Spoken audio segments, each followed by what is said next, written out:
Is our wisdom puny if we are theosophists and we are truly internally cultivating our inner life and following in the footsteps of the teachers? If we want to know, it says, why we progress so slowly, let us reckon up as to whether our time we give only what can be spared from less interesting pursuits, or our money after our amusement and luxuries are taken care of. In short, are we feeding the movement with the leavings of our personal lives, not with their first fruits? This really caught my attention. If so, we must be content with the husks of the truth, the shell-like eye doctrine. What is far worse, we must forego the power to help and to bring certainty to others. We must resign creativeness in favor of a spiritual impotence. This is very, very important to understand internally, each one to himself or herself. So, the way, the truth, and the life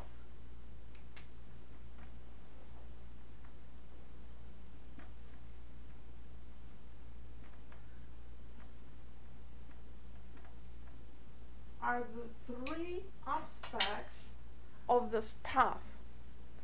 It cannot be separated. It is only when we want the way and the truth without living the life that we're in this puny position. What is the way? The path of sacrifice. What is truth? It cannot be written. It can be approximated on paper, but we are to find it on the inner aspect of our lives. It can only be approximated in words. In other words, we're being moved in that direction, but its realization is internal to each human being. And what is the life? We just described it. How do we deal with our circumstances? What is our priorities, and in which direction do we go when we find ourselves in that situation? Does our wisdom, resources, and knowledge help this which we call the path, which is Theosophia, the wisdom of the ages, or all the other things we just described? Theosophy, it says, impersonally, fearlessly, and wholly has to be attempted. In other words, a lot of people say, I'm scared, and I'm scared to give a talk. Well, if we had to all give into our scaredness, we wouldn't give any talks, because we're all the same. We're only different in degree. Even the Mahatmas, the perfected beings, are the same in kind as we are. The only difference is that their internal powers are all active. They have become impersonal. So they become ideals then, don't they? They're impersonal. They're perfected beings, they're impersonal, they're universal, they're compassionate, they're generous, they vitalize the whole world without expecting anything in return.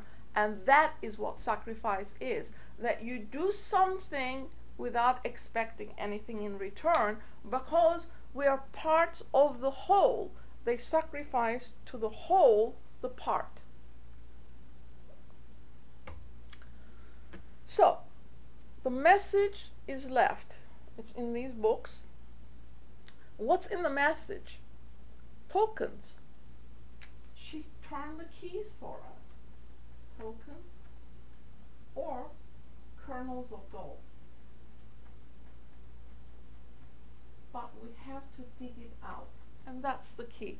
We cannot superficially just read it. It won't impart its inner meaning. We have to persistently be dedicated to this path which masters brought out for our enlightenment, and in a spirit of sacrifice, learn it, internalize it, promulgate it, and show it to others who know less than we do ourselves. So then that becomes the reflection in the mundane world, in our physical world, of the archetypal great sacrifice of the heavenly host. So in the Gita we read food coming from sacrifice, and food is extremely important because its preparation and the way it is brought to the table is very important. And I will make quotations from different writings just for a little bit to bring this very important subject to your attention, because we're all preparers of food, and the spirit in which it is prepared and presented is very important. This comes from the life of Pythagoras. It says, in the first place, indeed, they endeavor to learn indications of symmetry, of labor, food, and repose. In the next place, with respect to the preparation of food, they were nearly the first who attempted to employ themselves in it and to define the mode in which it should be performed. So from that, it shows that it is extremely important, the attitude we take in preparing it. And this comes from the Zend Avesta Vendidat, Zoroastrianism. No one who does not eat has a strength to do works of holiness, a strength to do works of husbandry, a strength to beget children. By eating, every material creature lives. By not eating, it dies away. So our bodies then are composed of mineral, vegetable, and animal material. And what is those composed of? Elementals.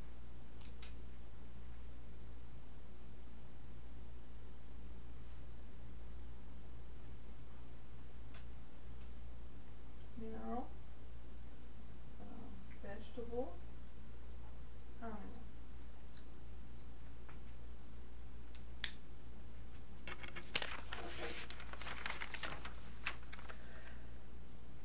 We are referred to this immortal thinker having such vast powers and possibilities, all his, because of his intimate connection with every secret part of nature from which he has been built up, stands up at the top of an immense and silent evolution.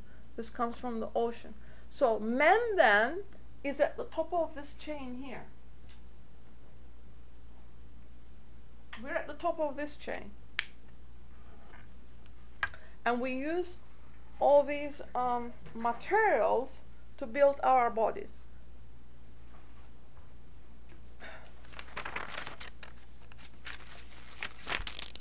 So, from that food eaten and transmuted are the organs materially formed. They are composed of different kinds of elemental lives, all having relations to different parts of nature. And we saw the initiator at the top of the chain of cosmic evolution and all of the other beings who voluntarily sacrifices themselves. And from that sacrificial effort comes the protectors of humanity and all of the kingdoms of nature.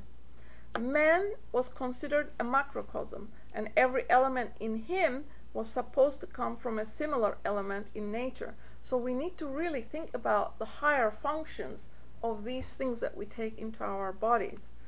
That one is from Vendidat, page 187. Then it asks, why does man want to eat, to drink, and to breathe?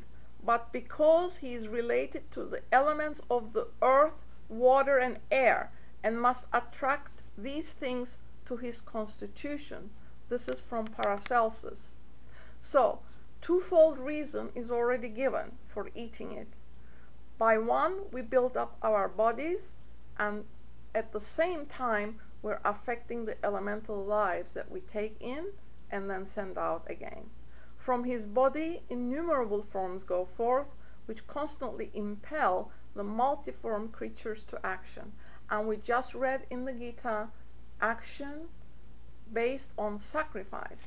So all these kingdoms below men sacrifice themselves so that we may have a physical existence on earth. So what is our obligation to them is what we really ask ourselves. So it says here, some measure of responsibility to the elemental lives is indicated in the laws of Manu, the whole system of transmigrations being mistaken with the reincarnation of the ego. So transmigration is transmutation of these things that we take into the body for our use, but at the same time we're uplifting them. By putting it in, we're transforming them to a higher standard. It says here, this is from Iambilicus, the Demiurgos, which is the female logos, which brings about the creative world about, does not by any means set food abundant and enriched for all living things in the earth and sea, but has implanted want of the same in the races superior to us. So here's the key. The races, then there are the races superior to us. Superior to us. Nor he furnished to the other living things a natural abundance of the necessaries of life, but to the daemons he gives food of a quality adapted to their nature, which is contributed by us human beings. So who are we feeding? The higher echelons, the things that are superior to us. What might those be?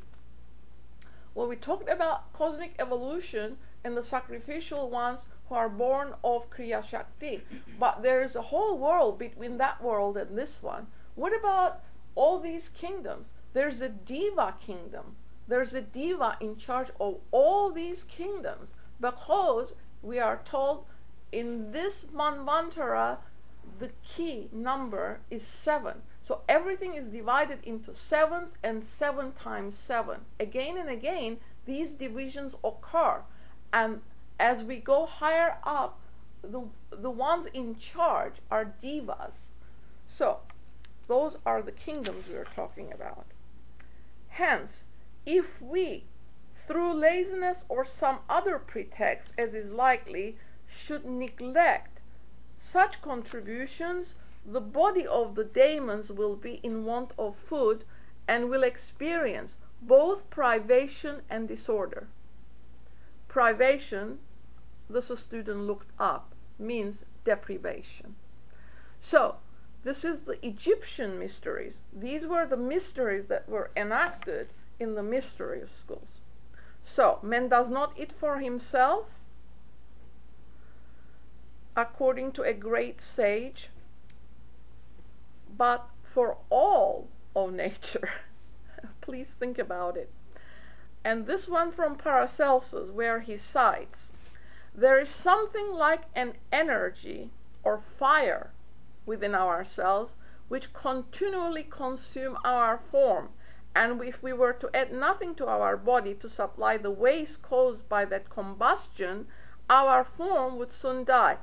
We continually eat our own cells. We eat our fingers, heart, brain, but in each morsel of food which we eat, there is contained the material required to replace that which has been consumed by that internal fire. And everywhere we read, there are two forces of nature, inside out and outside in. Each part of our organism selects what it needs, and that which is superfluous or useless is rejected. This sentence, please take it home with you. The master in man, who superintends the building up of the organism, supplies every organ with that which it needs. We need not eat bones to cause our bones to grow, nor veins, ligaments, and brain, to have those things formed within us. So it is the master in man who superintends the building of the organism. This is from Life of Paracelsus.